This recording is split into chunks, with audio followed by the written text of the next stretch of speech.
Salam gars yi maa ngi nuyu di leen ziar ba yéen a ngi am jàmm en tout cas ñooñu ko ñi ci jàmm bu baax a baax te di leen koy ñaan tey nag je vais vous présenter l'un des meilleurs milieux en ce moment Pedri González. li tax ma def ci moom vidéo nag do hasard oui malgré mu ngi ci début carrière am mais dafa am jaar-jaar boo xam ne war naa mën a inspirer jeunes yi nga xam ne ñu ngi rêve de devenir nekk pro ci football parce que échec warta tax nga bàyyi ndik benn yoon.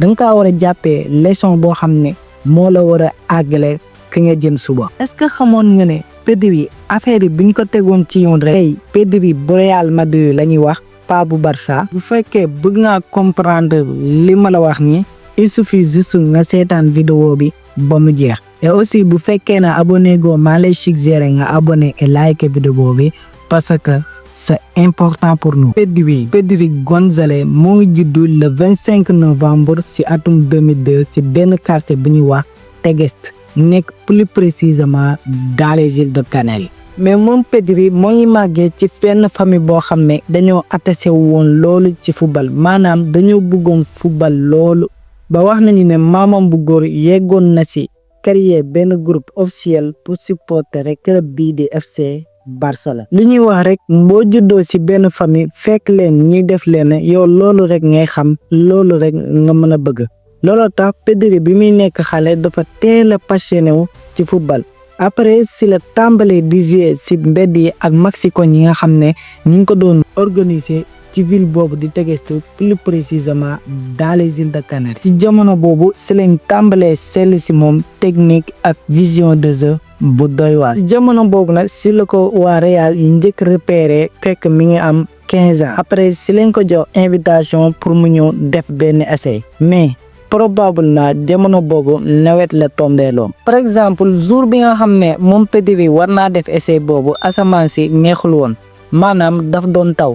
malheureusement pour le Real Madrid dafa mujjee abandonné invitation bi parce que amul woon benn confiance ci ki nga xam ne mooy Pedri. mais malgré loolu yëpp moom Pedri taxul mu bàyyandiku benn yoon mu continuer di liggéey ba ci atum 2019 affaire yi tàmbalee changé pour moom parce que ci at boobu ci la am contrat ak benn équipe bu ñuy wax Las Palmas. rapidement moom Pedri mu tàmbale di impressionner gars yi ci talent technique ak vision de jeu bu doy waar. mën naa ne turu Pedri dina marqué histoire club boobu di Las Palmas parce que à seulement 16 ans kese moom Pedri moo nekk ki gën a tuuti ay at marqué fa bip ci histoire club boobu di Las Palmas. performance yi nga xam ne moom Pedri def na ko ak équipe am boobu di Las Palmas loolu taxoon na équipe mag yi tàmbalee du ko bàyyi xel.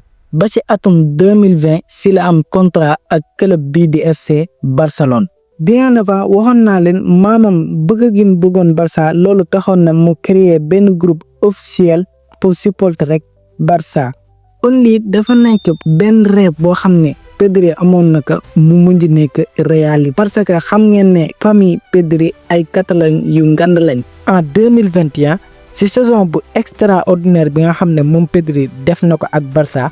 loolu taxoon na mu remporter trophée bi di Golden Boy et aussi ñu récompensé ko meilleur jeune joueur en Europe. je crois que xam ngeen ne ci saison 2020 Pedri dafa enchaîné woon match yi sans mu récupérer teg ci dem participer ci l'Euro 2022 ak Jeux olympiques yi nga xam ne moo xewoon Japon plus précisément ci capitale Japon bii di Tokyo. loolu lépp mu boole surcharge boobu yëpp mu boole def ko ci benn année loolu dina ko indil ay blessés yu bëri ci état de santé ba loolu dina ko jëlal temps bu bëri pour mu mën a dellusiwaat ci terrain. malgré blessures yu bëri yi nga xam ne amoon na ko ci yaramam moom Pedri taxul mu bàyyandiku benn yoon mi ngi doon def lépp di joxe lépp pour mën na dellusiwaat ci terrain bi dans les plus brefs. ba yegg na ci def étude génétique pour comprendre yan entraînement la yaramam adapté pour mu mën a teel a ñëwaat ci terrain bi et aussi wàññi risque blessé. ba